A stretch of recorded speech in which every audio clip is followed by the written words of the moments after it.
I'm Dr. Boyce Watkins from Your Black World, and I just got back from Africa. I just went to South Africa. I spoke at the University of South Africa, and then I went to Botswana, and I spoke at the University of Botswana.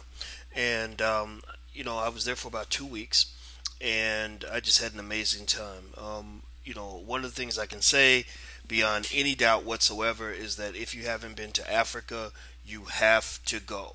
I haven't been to Africa as many times as I'd like. I did go to Nigeria a few years ago. I spoke there, and this trip I covered two countries. I plan on going back again. In fact, I may move to Africa. Actually, I don't know if I'm going to stay, for the rest of my life, but I do plan on going back and picking a country and kind of staying there for several months and using that as a ground zero for my ability to travel around the continent and really learn more about who we are, about our people, about our culture. I'll still be connected because the internet is everywhere. Now, the last couple weeks, I had trouble kind of figuring out the Wi-Fi situation. That's why you haven't heard from me during the time that I was over there. You heard from me maybe in articles and stuff like that, but when you're ripping and running and going on tours and meeting people and all this stuff, it's kind of hard to sit down and actually record something, then take the time and load it to the internet with hotel Wi-Fi. Hotel Wi-Fi tends to be really slow. Also, this is going to make you laugh actually, in Botswana, because they don't have a deal with my internet service provider, which is Verizon, I found out that it was actually costing me $20 a megabyte to upload or to connect to the internet at all, which was crazy because, in case you don't know, $20 a megabyte. I mean, that means it might cost you $70 just to open one web page. I mean, it's crazy. So I think I listened to 10 minutes of Spotify, and it ended up costing me over $100 to do that. And that's when I realized, okay, I need to shut it down and kind of focus. But it was nice. It was a nice time to kind of just see how the rest of the world lives, get a different perspective. It really helped me to further understand the racism in America in terms of how different we are from other countries, how closed-minded we can be sometimes as Americans. Sometimes as Americans we can be a little bit arrogant, and I just really think that it's something for us to think about because here in the United States we kind of end up feeling like we're a little bit better than everybody else. I mean, we act like when one American citizen gets killed, that's as bad as 1,000 people dying in another country, and I just think that that's kind of ridiculous. So I want to tell you a little bit about the trip. Not so much in a know-it-all kind of context, but to basically let you know how it did affect me. In fact, every international trip I take affects me. I try to learn from everywhere I go. So when I went to China, it affected me. Africa was probably this was my favorite trip. In fact, I'm actually going to talk to some people about arranging some sort of group trip with Your Black World in case you guys want to travel with us. I hope you'll consider it. I think it will be a lot of fun. Maybe we take a small group of, maybe 20 people, something like that, something manageable, and maybe cover a couple of countries in Africa. So if that's something that interests you, feel free to send me an email.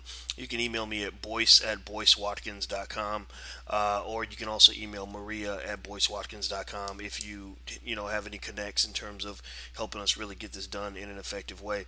Now, the last thing I'll say about the trip to Africa, and in terms of how it helps me to kind of view racism differently and things like that is, I found that there is a tremendous amount of power and comfort that I received from being in a place where my blackness was not stigmatized, where my blackness was kind of the default state of existence, so people didn't judge me. It wasn't that every African is on the same page. It doesn't mean every African loves each other. We know that's not true. I mean, there were Africans who sold other Africans into slavery. Everybody knows that.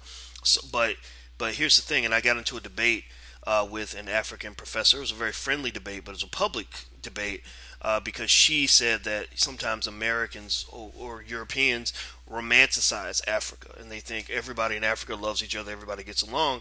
And she said that's not true. She said, here I live in South Africa, and some of the people that undermine me the most are other black people and stuff like that. And I said, yeah, that's true.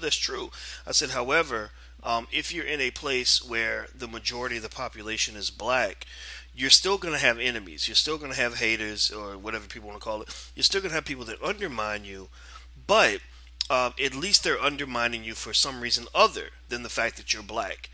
In the United States, you have people where the first thing they notice about you when they see you is that you're black. They that's it. And at that point, everything else is uphill because you're constantly trying to prove to them that you're a decent person, that you're an intelligent person, that you're a capable and competent person, etc. We get denied jobs because we're black. We get thrown in prison because we're black. We get shot down in the street because we're black. I said in Africa, I don't really think too many people are going to kill me or keep me out of a job or keep me incarcerated just because I'm black. So it wasn't that we had a contentious debate about this, but it was definitely something I felt strongly about because I said, you know what? I said, I'm sorry, but I feel that we are better off in Africa. Africa is really where we belong, many of us. It doesn't mean you have to go live there or anything like that, but it does mean that you might want to take some time and really reprogram your mind when it comes to understanding what Africa really is. Africa possesses some of the greatest investment opportunities in the world. There are so many cities that are very modernized, that there are people over there that live better than people here in the United States.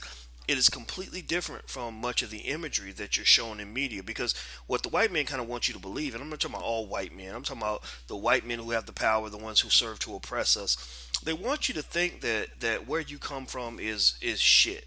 They want you to think that Africa is garbage. They want you to think that Africa is just this backward place that's just filled with poverty and starvation and all these other things that you don't want to be connected to. Or they'll talk about Ebola like that's the only thing happening in the continent of Africa, which is the most ridiculous thing in the world. With all the countries that there are in Africa, it's ridiculous to define that entire continent in any one way. When you literally, imagine the United States, imagine something far bigger than the United States, far bigger than North America, but yet having, you know, several different countries where in each country you have a different language, you have a different culture, you have a different economy, you have a different political system. Everything changes from country to country. So anybody who tries to define Africa excuse me, in one sentence or in one short characterization is probably somebody who's kind of ignorant about Africa. And even myself, I mean, I had to go through a whole re-education process about Africa because I didn't learn anything about Africa. I mean, if you look at Black history in the United States, Black history is pretty simple. The way they teach it in the public schools, and again, they keep you ignorant for a purpose. It's not coincidental. They don't want you to know your history because when you know your history, you're going to become two things that they don't want. You're going to become empowered, and you're going to become angry. White men don't want you angry, and they certainly don't want you empowered. But if you look at American history, it pretty much gets summed up in this way: first, you were slaves, and then Abraham Lincoln freed you, and then Martin Luther King gave you the right to vote, and now you have a black president. And now everything's wonderful. Now we have equality. Thank God for America. That's nonsense. I mean, that's absolute bullshit. Excuse my French. The fact of the matter is that you have a whole history and a whole legacy that goes far deeper than what you've experienced in the United States. Even what you've experienced in the U.S. is deeper than what you might have thought. So, even though I'm connected to what's happening in Africa and I'm constantly digging into my roots to understand how all this came to be, I'm still very deeply connected to the African American experience because I think that's very important. And there are so many dimensions to the African American experience that we're not made aware of. For example, we're finishing a film right now with Your Black World Films called Resurrecting Black Wall Street. I hope you'll check this out because even if you look at the Black Wall Street incident, the massacre at Black Wall Street, they used to call it the Tulsa race riots. No, we're not going to use the word riot because riot implies that two forces were fighting each other and everybody was equally in the wrong, and that's just not true. This was a massacre. This was when jealous white folks used the power they had in the law, the power they had in the military to come to an affluent black community and murder and burn down and destroy everything that was there and loot and steal all the wealth that those people had worked hard to obtain. And the most tragic thing about that experience is that the state of Oklahoma has not paid reparations to those families. You had children from that incident, young people who spent their entire life fighting for reparations or some sort of acknowledgement and apology and some sort of compensation for what their families lost because many of them were millionaires and the state has done nothing. So there's a lot of unfinished business here in America. There's a lot of racism in America. America has actually become more racist over time than it was in the past, largely because of what's happening in the prison system. And I would even go to the point of saying that the United States might be the most racist country in the world, if not at the very least the most racist industrialized nation in the world. Now, what that does for us as black people is it can make us feel like we have no roots. It can make us say, oh my God, the only place I have, the only home I have is a home that does not love me. And that's just a debilitating, very devastating thing to believe or to feel about yourself. And so part of the reason I highly recommend that you reconnect and reattach to Africa on some level is to know that, and this is very a very simple idea, but I hope you'll carry this away with you, is that you do have a home. The same way the Asians have, China and the Far East and other countries out there. The Latin Americans have South America and other parts of Latin America. The same way Europeans have Europe. You have Africa. You have a place that you can go where you're no longer the minority. Nobody's gonna call you a minority in Senegal. Nobody's gonna call you a Negro if you're living in Botswana or Zaire or someplace like that. That's not what you are anymore.